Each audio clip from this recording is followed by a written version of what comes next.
Hello everyone, and welcome back to another Mirror Dungeon solo video.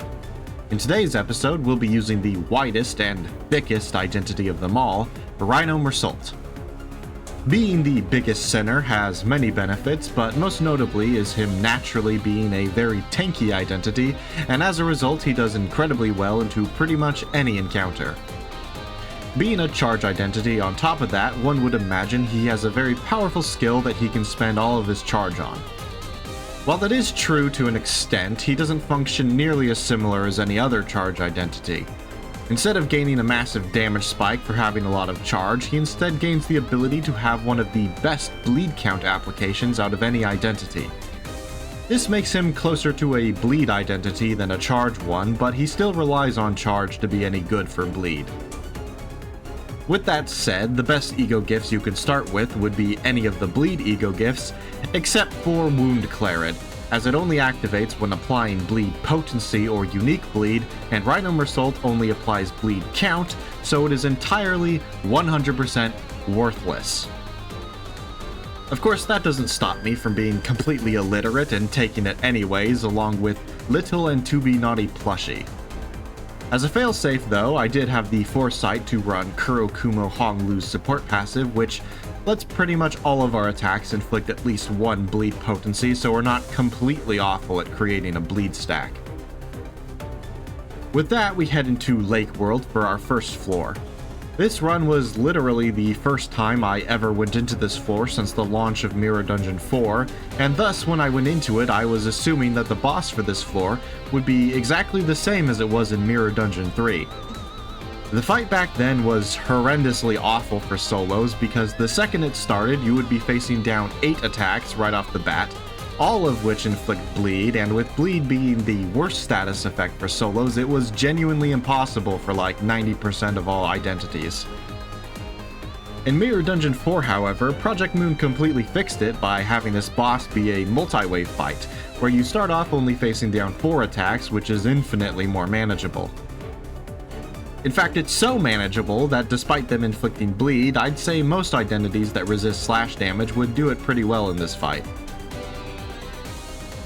The best way to deal with any multi-wave fight is to actually stall as long as you can during the first wave and gather as many skill slots as possible to be able to clash with the next waves. As long as you do that and are capable of beating at least the first wave, most multi-wave fights are pretty easy.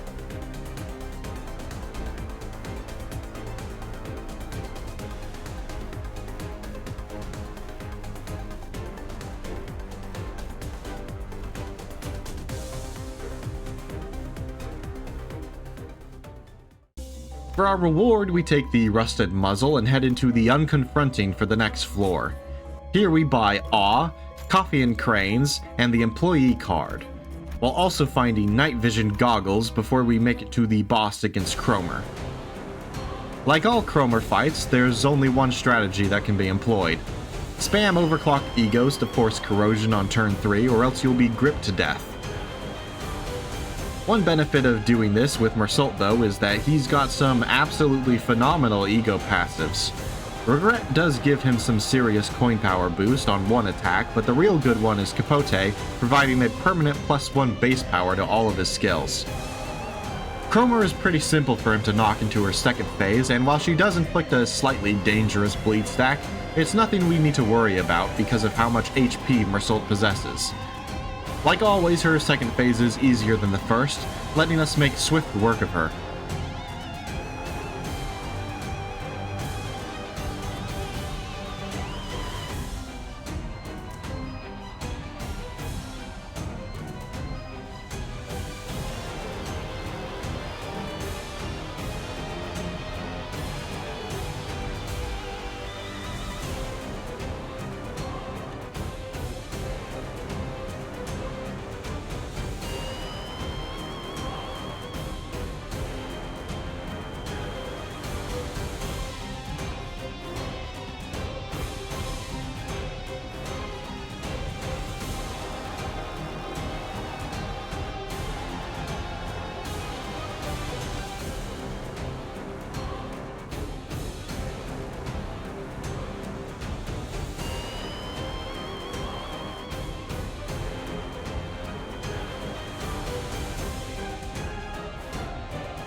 We take Squalidity as our reward and head into Emotional Indolence for our next floor. Here we fuse Respite before making it to the boss against the Headless Ichthys. This big fish is not that scary for a big bulky Rhino. With us being resistant to blunt damage, pretty much the only thing that he has that can touch us is his blood sac attacks. And while they are pretty powerful, a skill 3 combined with a few egos are more than enough to render them completely useless. Trying to clash with the fish is honestly more or less pointless. Of course, if you are capable of doing it, you might as well, but with the constant attack power drops he inflicts, combined with how good of a matchup this is, you can very easily ignore pretty much every single one of his attacks and just simply wail on him.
With that, we take the arrested him as our reward and head into Repressed Wrath for the 4th floor.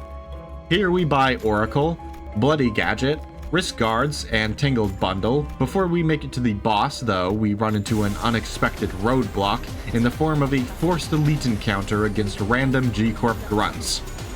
At first glance, you might look at this and think to yourself, oh, they're just random G-Corp grunts, they don't have anything special going on, how bad can this be? And to that, all I have to say is, Pearson Lust weakness. To even be able to survive the first turn, we have to use Regret to turn our 4 times weakness into only 2 times. The only saving grace we have is that they too have a slash weakness that we can capitalize on. Getting staggered is inevitable, and the only reason we are able to survive is number 1, I get a little bit lucky on the damage rolls, and number 2, apparently we also have painkillers and have had them since the very beginning of the run. I don't remember collecting them, and I also don't have the footage of it either, but trust me, they're there, and they are an absolute godsend. With the power of over-the-counter medication and very high DPS, we can crush this elite encounter and send them back to the Shadow Realm where they belong.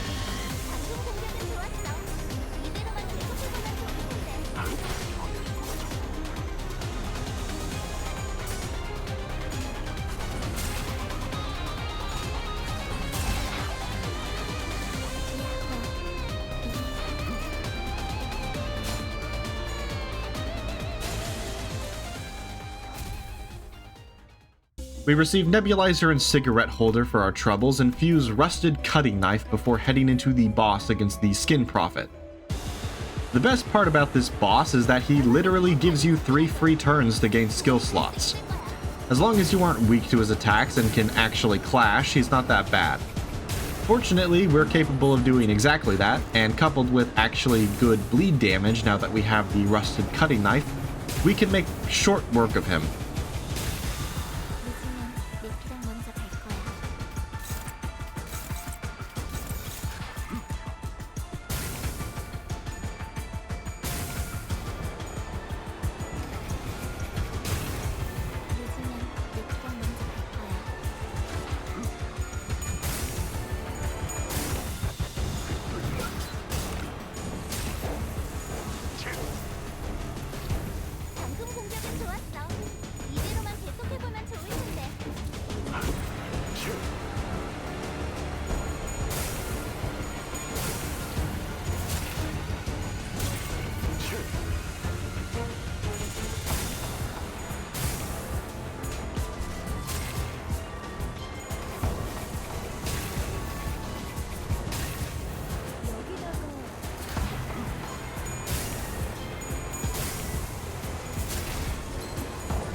We take Carmilla as our reward and, just kidding, we actually take Broken Revolver instead because Headstrong is a terrible enemy buff, and head into Time-Killing Time for our next floor.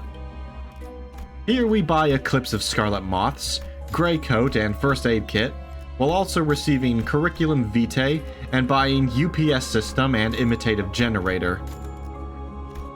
We also fuse Smokes and Wires before finally heading into the boss against the Time Killer.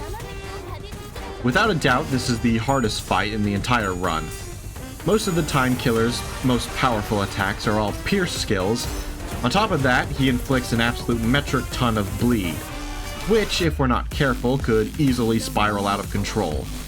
But the biggest problem this fight has is easily our Clash power, which frankly, aside from our skill 3, straight up sucks. Because of this, most of the time, we have to just let his attacks go through and deal with the bleed stack as it comes.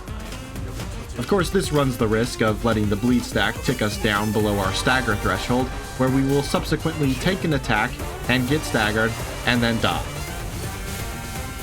Without having replaced any of our skills with more skill 3s, clashing well is a serious problem, forcing us to rely on ego spam for a couple of turns just to keep the bleed stack at a manageable level. As the fight drags on and the Time Killer slowly depletes his own time, being able to clash becomes much easier, to the point where our skill 2s are able to reliably beat him.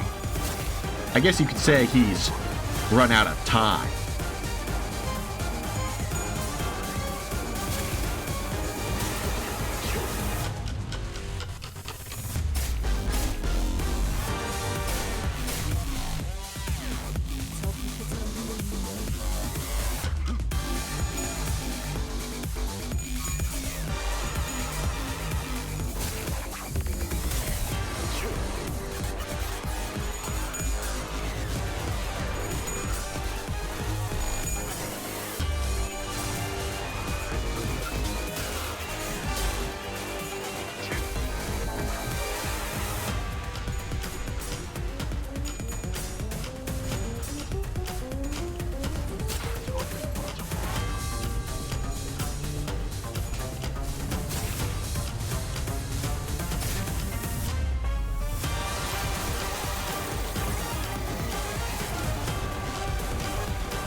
부족함이 없는 결과군요. 부하장의 엄격한 선별이 맺은 결실입니다. And that's how I soloed Mirror Dungeon 4 hard with only Rhino Meursault. All around a pretty solid performance. Although putting him in an unfavorable matchup against someone like the Time Killer certainly made it a little bit more difficult. Still though, he's a very good bleed unit. It just sucks that he doesn't work with Wound Clarid, otherwise the run would be significantly easier. Anyway, that's all from me. Like and subscribe to not miss next time where we'll be using this stranger. Goodbye!